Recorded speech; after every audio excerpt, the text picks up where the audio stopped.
A continuación transmitimos las palabras del primer secretario del Comité Central del Partido y presidente de la República de Cuba, Miguel Díaz-Canel Bermúdez, en la clausura del primer periodo ordinario de sesiones de la 10ª legislatura de la Asamblea Nacional del Poder Popular.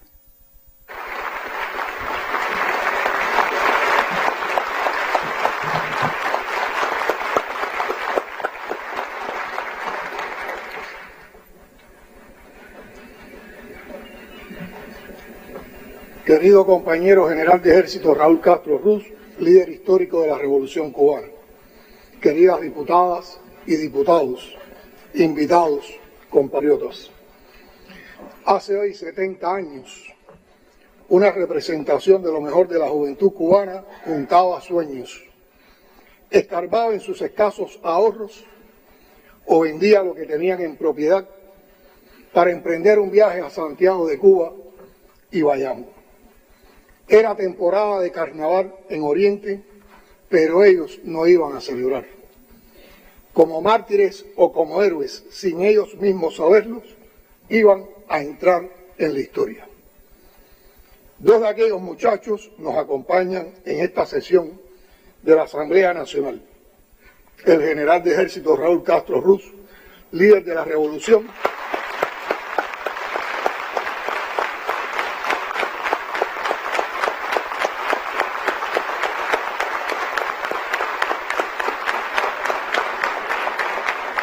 y el comandante de la Revolución, Ramiro Valdés Menéndez.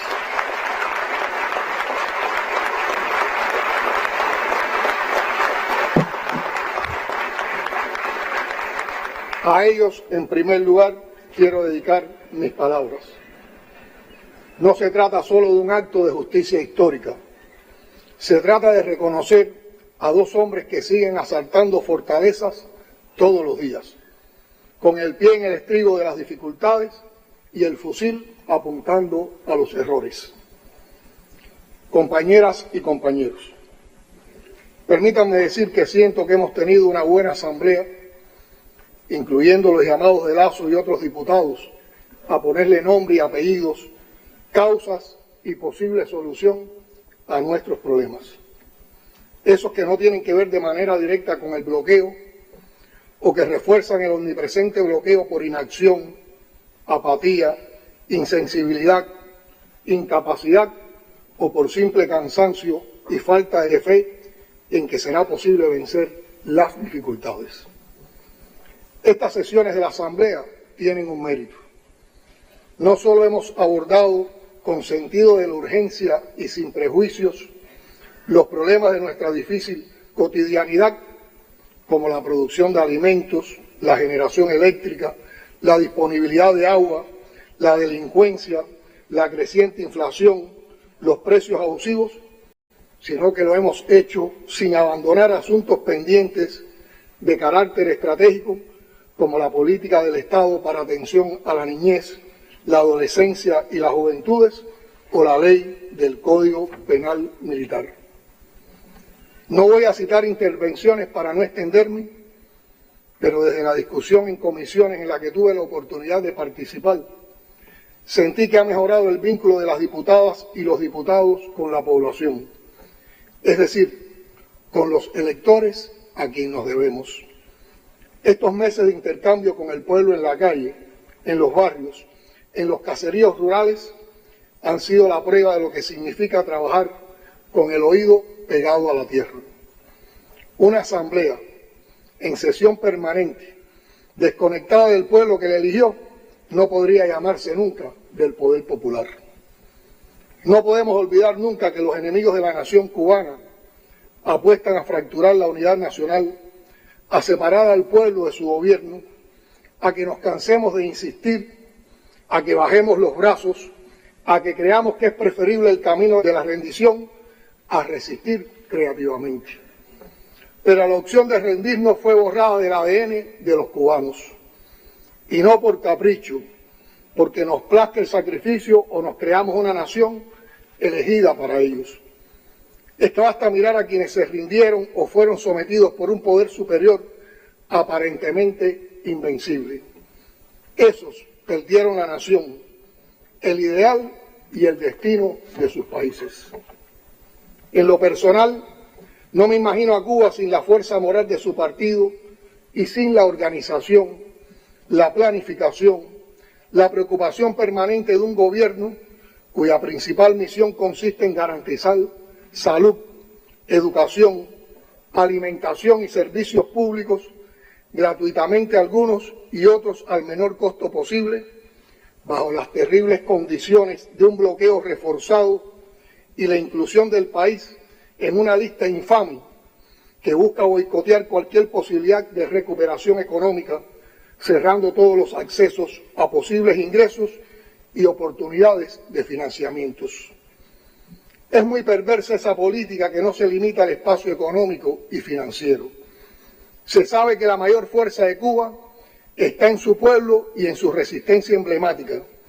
Por eso también nos atacan sembrando matrices de ingobernabilidad, Estado fallido e inseguridad ciudadana. El plan es desacreditar en grado tal que implosione la unidad nacional. A ese propósito, aportan algunos desde las posiciones más extremas. Desde la derecha, convocando a privatizarlo todo y al cambio de sistema, y también desde una supuesta izquierda, demonizando cualquier espacio al mercado. Como siempre, los extremos se tocan y ambas posiciones coinciden en un punto: la crítica lapidaria al término socialismo y a cualquier intento de solución nacido de la gestión gubernamental. A unos les cansa hablar del bloqueo, otros inventan teorías a la teoría, como si los clásicos hubieran negado la dialéctica. Se olvidan que su importante aporte teórico no concibió la construcción socialista en una nación pequeña que heredó el subdesarrollo, bloqueada por más de 60 años y vecina del mayor imperio, que es además su enemigo, y luego reclaman solución a todo, ignorando olímpicamente el mayor obstáculo, que es el bloqueo. Los largos años de este gigantesco factor externo, gravitando contra el desarrollo del país, coinciden en el tiempo con una fuerte tendencia a la profundización del capitalismo neoliberal que ha empujado a la humanidad a los mayores grados de desigualdad y exclusión social jamás conocidos. Mientras, Cuba iba y va a contracorriente tras un proyecto de justicia social. Lo más cómodo hubiera sido abandonar la batalla, sumarse a la corriente global, renunciar a ese proyecto y sálvese quien pueda. Pero elegimos el camino más difícil, el más digno. Al mismo tiempo, es preciso evitar confusiones. Justicia social no significa ni se puede reducir a asistencialismo ni a igualitarismo. Es repartir la riqueza creada por todos, entre todos, pero de modo diferenciado, de manera que gane más quien aporta más y se asista fundamentalmente a los que están imposibilitados de aportar. Para ello, primero es preciso crear esa riqueza, y en esa tarea estamos lejos de alcanzar todavía el aprobado. Diputadas y diputados, como ya hemos dicho, la guerra económica, comercial y financiera de los Estados Unidos, particularmente su extraterritorialidad, la crisis económica mundial y la lenta recuperación pospandemia, unido a los impactos de conflictos bélicos, continúan siendo los principales obstáculos para la implantación de la estrategia de reanimación de la economía en el corto, mediano y largo plazo. A pesar de esos obstáculos, el informe de la economía y la liquidación del presupuesto en el primer semestre del año nos dice que las medidas en implementación, sin llegar todavía a los resultados esperados, indican una muy ligera tendencia a la recuperación. Cada medida tiene riesgos en su aplicación. Por eso insistimos que su implementación siempre tome en cuenta el tratamiento a dar a las personas y familias en situación de vulnerabilidad para evitar en ellas impactos negativos. Como explicó el ministro Vicente de la O, el sistema eléctrico nacional aun cuando todavía no funciona en condiciones óptimas, se ha ido recuperando como parte de la estrategia trazada por el país. La situación en el actual mes de julio es mucho más favorable que la vivida en el 2022, esto a pesar del incremento de la demanda. Gracias al esfuerzo y la consagración de los trabajadores del sector eléctrico, se han realizado mantenimientos a varias plantas térmicas y a motores de generación distribuida, con lo cual se ha podido recuperar capacidades y llegar así a un verano en mejores condiciones. La palabra empeñada se cumplió.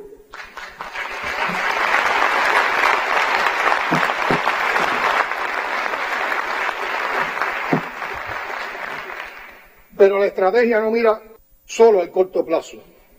Los trabajos continúan hacia la recuperación energética del país. Desde esta tribuna vaya nuestro más sentido reconocimiento y gratitud a todos los eléctricos de Cuba y a todos los organismos, entre ellos la FAR y el MININ, que nos han apoyado.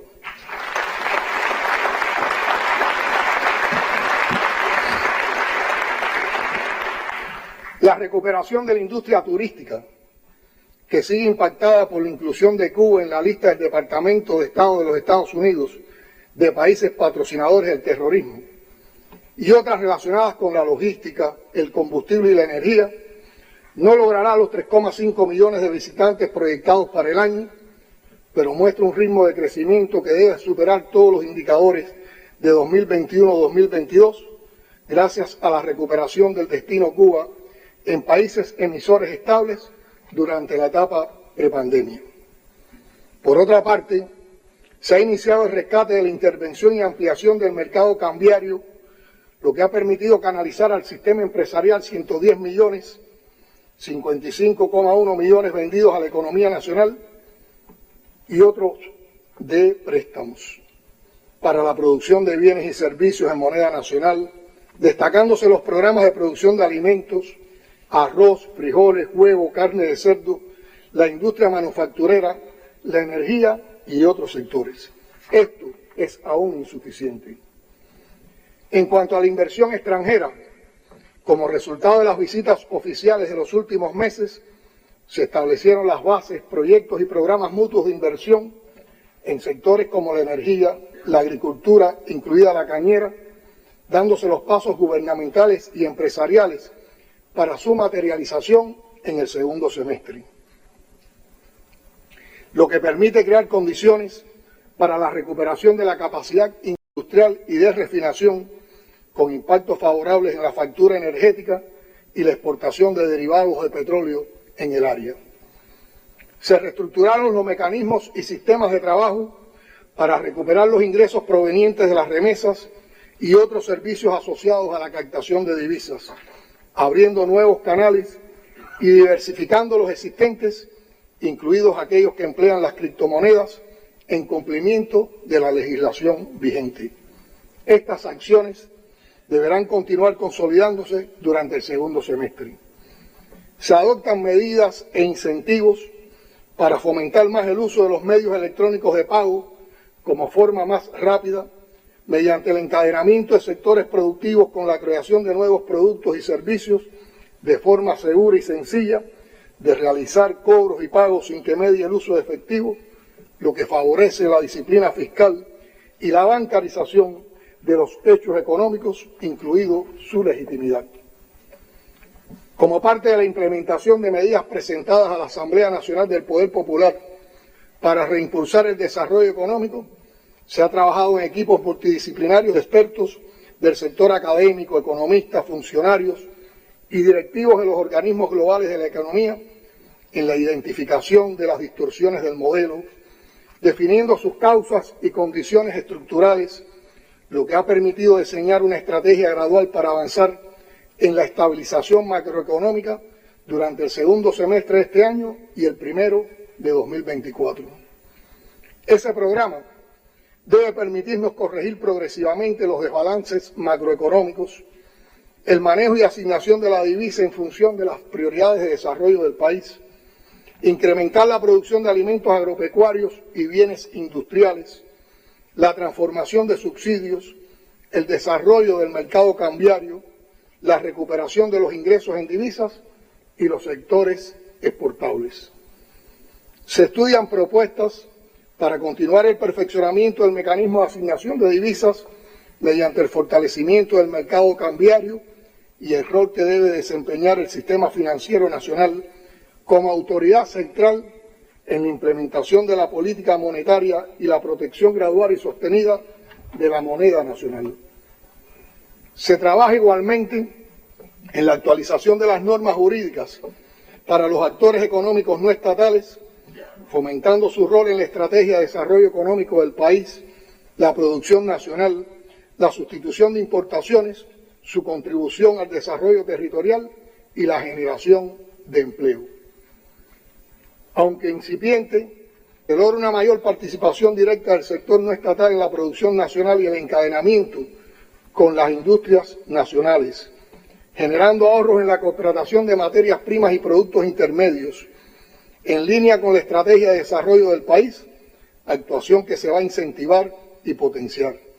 Esta actividad se ha desarrollado con mayor dinamismo en el sector de la producción de alimentos. De este modo, aún en medio de la incertidumbre que hoy está presente en la economía mundial, la economía cubana deberá enfrentar un indispensable programa de transformaciones estructurales acompañado de un programa de estabilización macroeconómica en los próximos 3 años como garantía para lograr un entorno favorable al financiamiento, al desarrollo en el mediano plazo. Después de un debate tan intenso como el que se dio aquí sobre la producción y comercialización de alimentos o sobre los precios abusivos o especulativos y el impacto de ambos problemas en el nivel de vida de la población, insisto en la importancia de hacer uso de las medidas y resoluciones aprobadas y de aprovechar las opciones que ofrece la autonomía municipal y el necesario fortalecimiento de la empresa estatal socialista.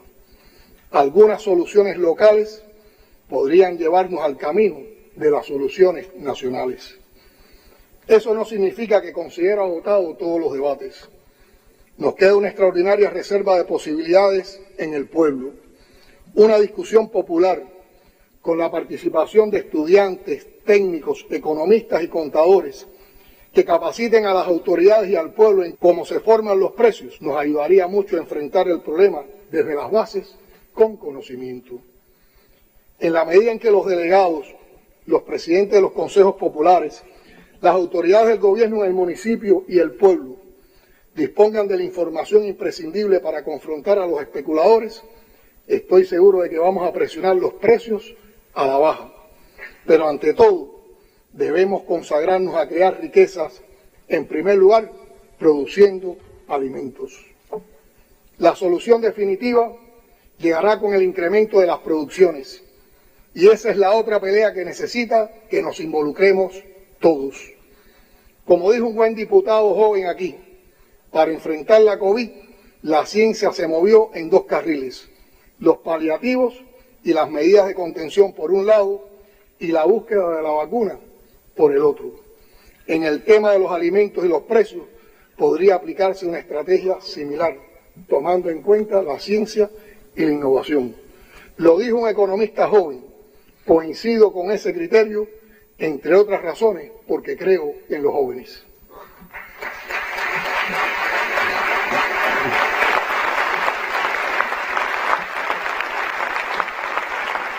Una discusión transparente, con toda la crudeza que reclaman el momento y nuestro pueblo, es expresión de conocimiento de la realidad y es honesta preocupación y voluntad por perfeccionar la sociedad, conscientes de que la prosperidad y la mayor justicia social por las que luchamos serían imposibles en una sociedad vaciada de valores. Voy a repetirlo. Las manifestaciones de delito, indisciplina social y corrupción atentan contra lo más sagrado del proceso de construcción socialista, en tanto profundizan las indeseables desigualdades sociales y minan la seguridad ciudadana, uno de los pilares del socialismo. El Estado y el gobierno cubano no pueden vivir de espaldas al incremento de actividades ilícitas que se establecen como una economía paralela, sumergida que penetra como un cáncer en el tejido social hasta destruirlo. Aquí hemos discutido el tema ampliamente y hemos expresado el más enérgico rechazo a las manifestaciones de indisciplina y delito. Ahora queda lo más importante, actuar con rigor, articulando todas las fuerzas revolucionarias con la dirección del partido, el sistema institucional, las organizaciones de masa y de la sociedad civil y nuestras instituciones armadas junto al pueblo. Coincido con Lazo en que sólo así podremos enfrentar adecuadamente la evasión fiscal, el mercado ilegal de divisas, la especulación, la corrupción, la vagancia, la pillería, la burocracia, la mentira, la vulgaridad, la indecencia, en fin, la molestia que ocasionan los comportamientos antisociales. Todo eso sin abandonar las acciones para mitigar otras consecuencias que provocan, desde la disfuncionalidad familiar, las rupturas del vínculo con el estudio y el trabajo por algunos ciudadanos, la no adecuada incorporación a la sociedad de quienes han cumplido sanciones penales, entre otros. No podemos permitir que quienes no trabajan, no aportan y se mueven en un entorno de ilegalidad ganen más y tengan mejores condiciones de vida que quienes laboran honradamente, aportan a la sociedad y protagonizan la historia de heroísmo cotidiano del pueblo cubano.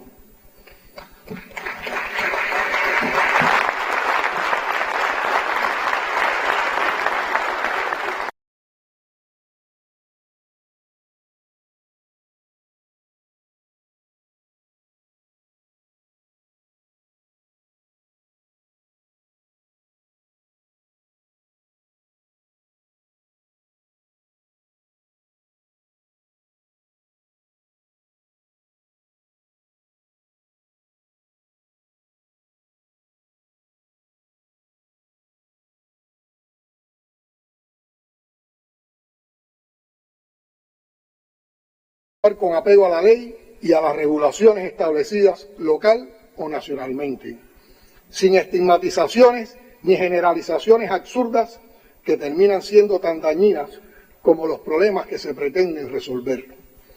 Todos son necesarios y debemos defender la participación de todos en la economía del país, pero sin olvidar que esa defensa pasa por el respeto a la legalidad.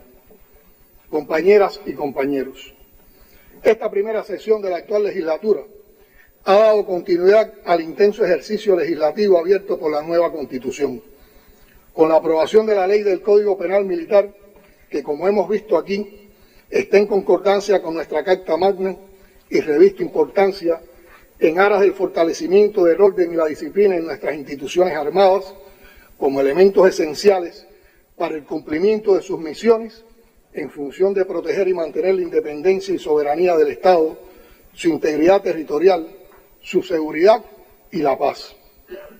El texto incorpora principios, concepciones, marcos sancionadores y alternativas punitivas del Código Penal Ordinario aprobado en la anterior legislatura. Se atempera las condiciones socioeconómicas de nuestro país y al desarrollo y características de nuestras instituciones armadas. Define con precisión aquellas conductas que por su lesividad social deben considerarse delictivas, otorga facultades a los jefes militares para alternativamente y ante determinados hechos aplicar medidas disciplinarias, así como fortalece el mando único. Las sesiones de trabajo de las comisiones permanentes en este periodo ordinario ratificaron el importante papel que juegan como órgano auxiliar de la Asamblea para el cumplimiento de sus atribuciones.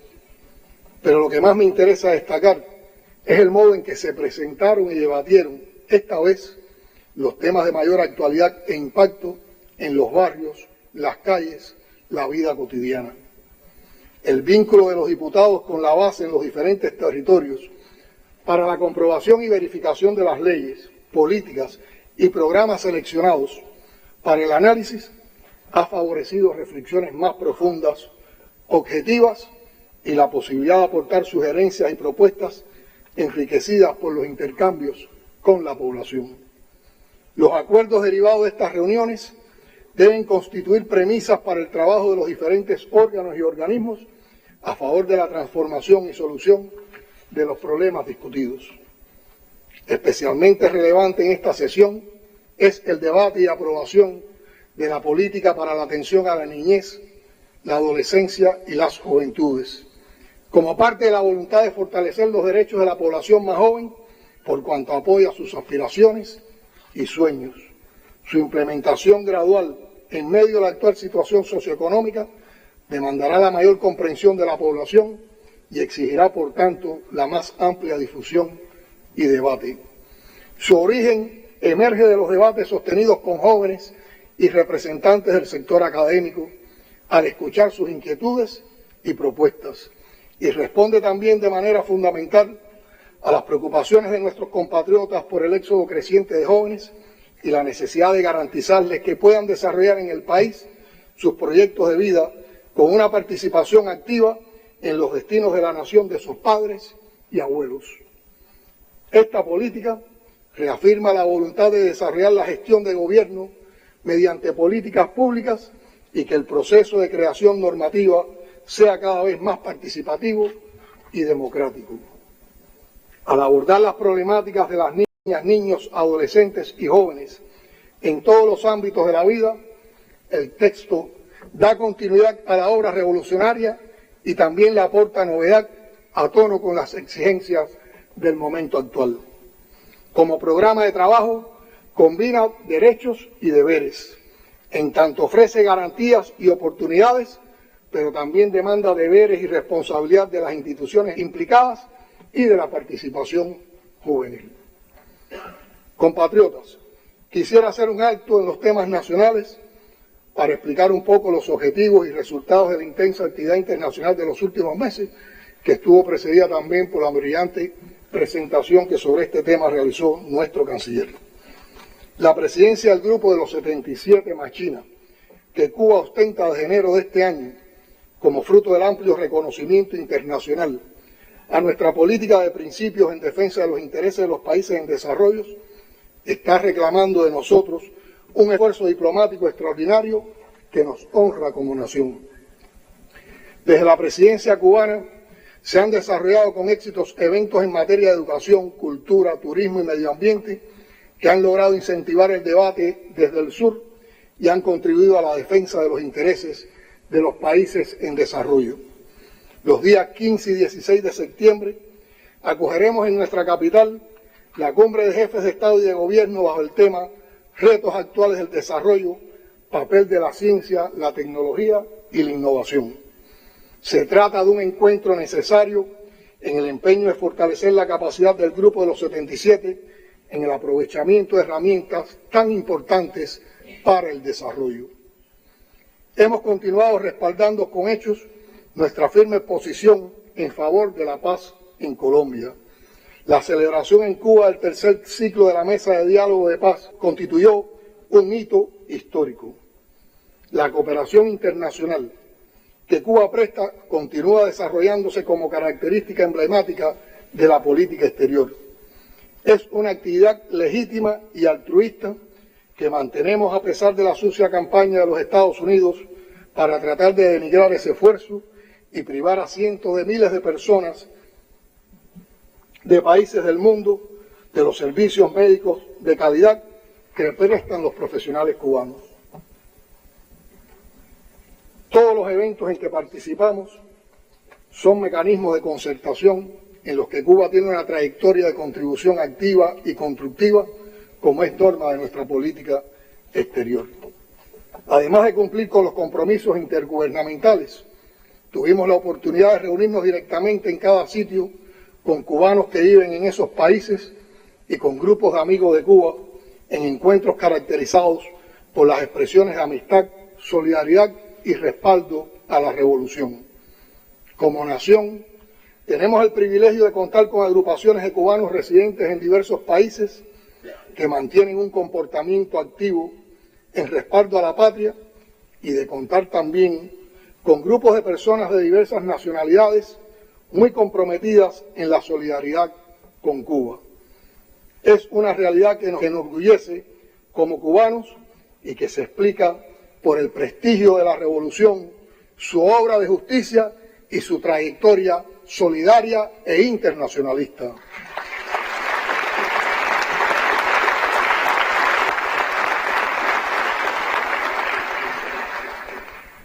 La participación en diferentes eventos internacionales y el recibimiento de numerosas visitas de personalidades extranjeras de todos los continentes demuestran el empeño en continuar expandiendo los lazos bilaterales y de cooperación con numerosos países de todas las regiones y de abrir posibilidades comerciales e intercambios diversos y de fomentar el entendimiento mutuo.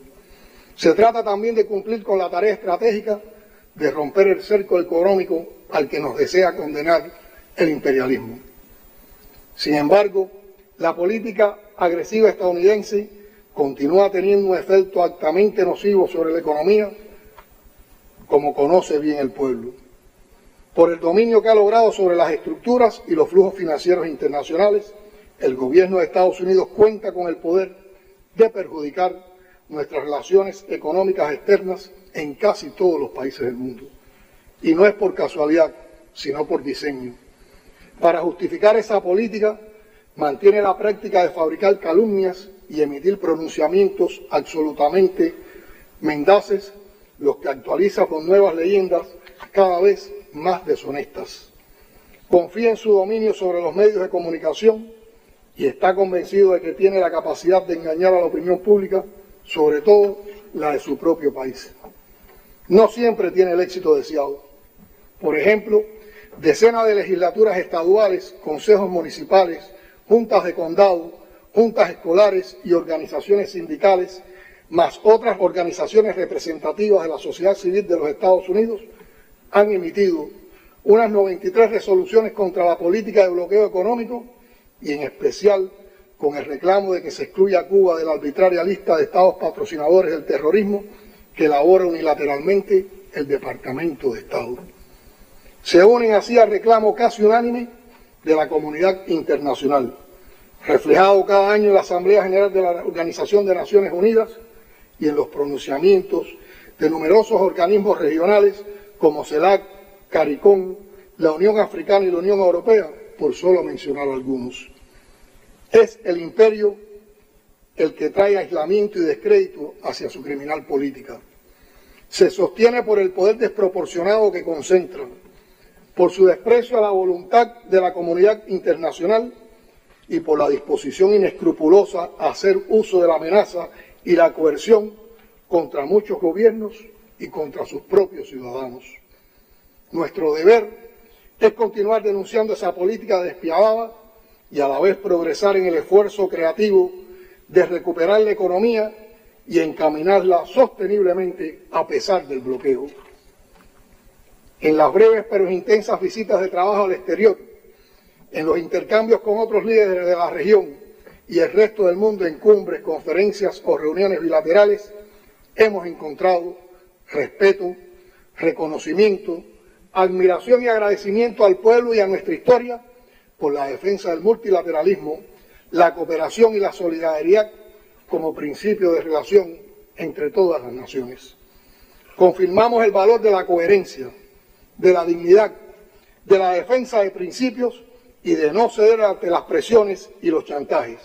En fin, confirmamos el valor de la resistencia creativa.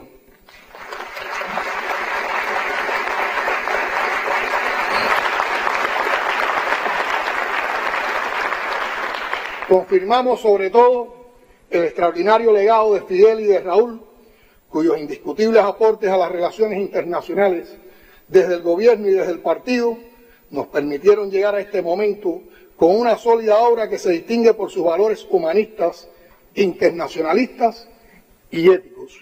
Una obra inspirada en el concepto martiano de que patria es humanidad. Diputadas y diputados, queda mucho por aprender y por avanzar en el aprovechamiento de estas sesiones como fuente de propuestas de solución. La gravedad y urgencia de los tiempos nos obligan a ser más ágiles y precisos en la misión que solo podemos emprender nosotros, superar los problemas, saltando por encima de la política criminal de acoso y persecución financiera, pero frente a los peores desafíos, volvemos a confirmar que sí se puede. Cuba no está sola en esa pelea y lo hemos comprobado. No somos los únicos castigados por defender la soberanía, la independencia y el multilateralismo. Siento que por mucho tiempo vamos a recordar esta primera sesión de la 10ª legislatura de la Asamblea Nacional, por la complejidad del momento que vive Cuba, por los temas discutidos y por el modo como se discutieron. Aquí fueron más visibles nuestros problemas y también más visible el empeño por alcanzar el horizonte de las soluciones. Lo vamos a recordar también por la cantidad de jóvenes diputados de distintas profesiones y de todo el país que aportaron sus puntos de vista con agudeza y argumentos, defendiendo con pasión el país en el que viven y trabajan. En ellos vimos el horizonte, vimos el futuro que nuestros adversarios no alcanzan a ver. En esos jóvenes vimos también aquellos jóvenes que hace 70 años se fueron a pelear por un país libre de dependencias y abusos, a pelear contra una dictadura real y sangrienta, jamás condenada o bloqueada por el imperio. Estos jóvenes son aquellos jóvenes que salvaron al país, que levantaron una nación culta y solidaria, admirada y respetada en todo el mundo. Hay entonces motivos para celebrar, por encima de las carencias y los desafíos, los 70 años de aquel heroico asalto a 2 fortalezas militares para cambiar la historia. Gracias a la generación del centenario, a Fidel, Raúl y a sus compañeros, gracias por siempre. Los más jóvenes herederos de su legado están en la pelea más importante de esta época.